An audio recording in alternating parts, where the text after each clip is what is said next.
Hey, welcome to Fiddlehed, Fiddle Lessons. So in this Fiddlosophy post, I want to talk about a listening practice that I think you'll find helpful.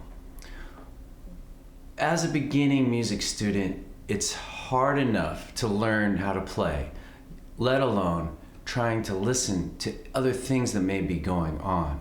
I remember when I first started taking violin lessons as a kid, my teacher would sometimes play piano along with what I was playing, whatever little piece I was playing. And I remember it kind of just threw me off.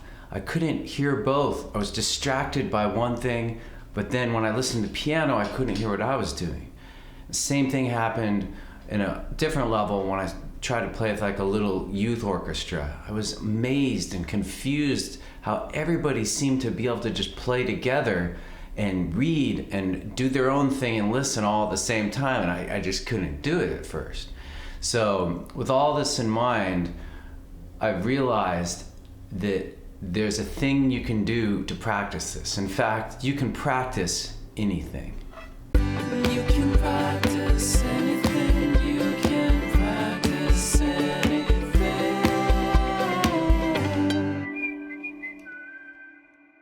So I'm going to show you a simple playing and listening exercise or practice that'll expand your musical awareness.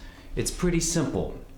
We'll use drone tracks to flex our listening muscles. Start by just listening to this D drone track. Just listen to it deeply. Next, simply play open D. Long notes, short notes, patterns, it doesn't matter. Whatever's just a simple thing. Now, the key step of the exercise is to shift your awareness from what you're doing to the drone while continuing to play this very simple thing. So as I'm playing D, I listen to the D drone. And then after a little bit, I shift my attention back to what I'm doing. And then I listen to the drone again, and then keep alternating.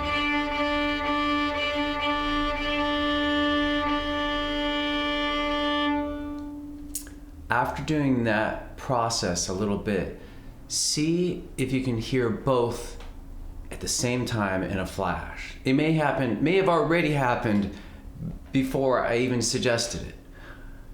Don't worry if you cannot do that. Just continue the alternating practice, switching your consciousness from what you're hearing on the drone to what you're playing.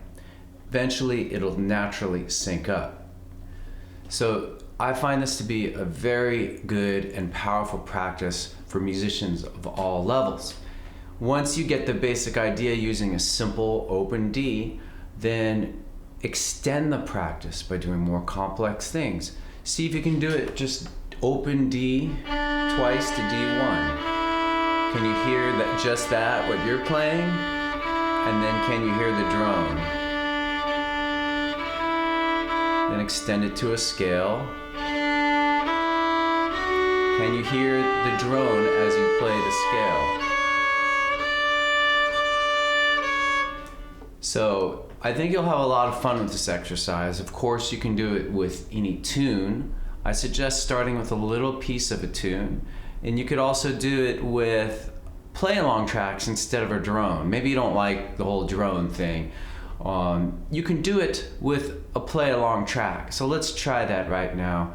Let's use the tune Blackest Crow. If you don't know the tune, we're gonna do the first quarter of the A part. I'll just teach it to you really quick. It's a 2, 1, 2, 1, open D2. That's what we'll loop on, okay? And so listen to the play along track, and we're gonna just cut to it, but as it plays, see if you can hear the play along track along with what you're doing. And if you need to switch your consciousness between the two, then go ahead and do that, and then just see if it magically kind of syncs up. Give it a try right now.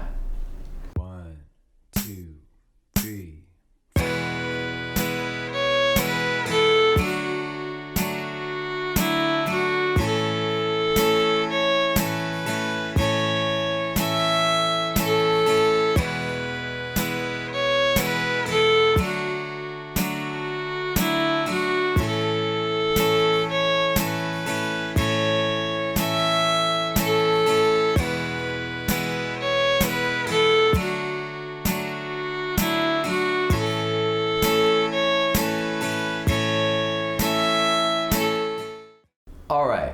So if you get the hang of this, it will help you to play with other people. And I hope that makes sense. If you're playing with others, you really have to be able to hear what they're doing, but hear what you're doing, have it all come together. And this is like one of the most extraordinary things about music, the way your awareness of what others and yourself, how that kind of comes together. So if a banjo player is playing a melody, can you hear if you're syncing up with it? If a guitar player is playing the chords, can you hear what you're doing along with those chords, or the drums, and so on and so forth, the rest of the band? This also makes listening to music a lot of fun, because what you can start to do is you're just sitting there at home listening to music on your headphones or whatever. You can key in on all different instruments, kind of scan through, and then hear different pairs together, okay? And that will in turn help you with this practice of playing and listening, if you really listen more deeply. So it's just this amazing ongoing process of listening, but learning to listen to different things, kind of become aware of different things that are happening in the music. I think what's really powerful about the practice is that if you do this, it'll affect you in other good ways in other parts of your life. Can you listen to what's going on around you? Can you listen to what people are saying to you more clearly? Can you listen to what's happening in your mind? Can you completely immerse yourself in what you're doing in the present moment? So anyway, just a little fiddlosophy to keep you going through the day. I hope that was useful. And let me know if you have any additional thoughts on this. Please try it and let me know how it goes. Write a comment, write a question. Maybe there's something that's confusing about this, and we'll continue the discussion on it. Okay, thanks for watching Fiddlehed Fiddle Lessons, and we'll see you next time. Go to fiddlehed.com for a progressive, step-by-step course outline, color-coded tabs, play-along tracks, sheet music, and much more. Thanks for watching the Fiddlosophy. Excellent. And don't forget to subscribe. Thanks.